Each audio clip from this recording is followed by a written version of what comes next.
When you have a neighbor that comes to you and says, we really want a bigger house or need a bigger house, but we love our neighborhood, we love this neighborhood so much we can't move, it says something about the people around you.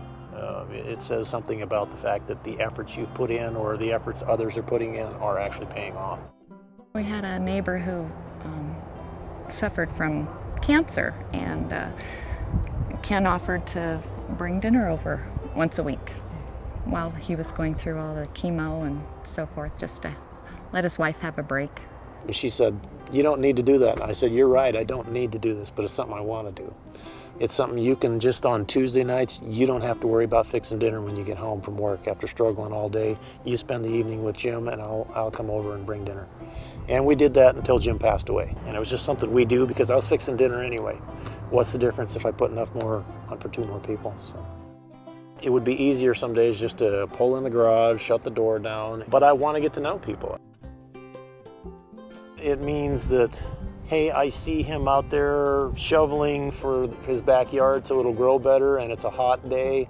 I'm driving home, I want to go in and grab a glass of lemonade or a glass of ice water, and I pick up my shovel and my wheelbarrow and I meet him out in the street and say, hey, let's get this done. Sometimes I don't want to do it. You know, I've even done that when I had places to be.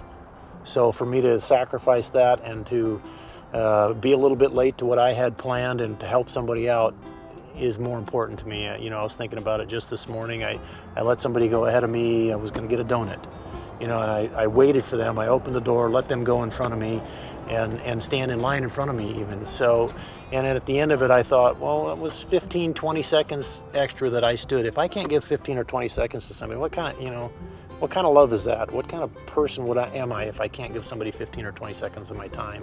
And in the same respect with your neighbors who you know that much better, what is it if I give them 15 or 20 minutes? It's not a lot on my part, but with our neighbor who was sick and just taking dinner, it was 5 minutes of my time tops, but it meant so much to them because it was something that met a need in their life. And I think that's what God's called us to do, is love others.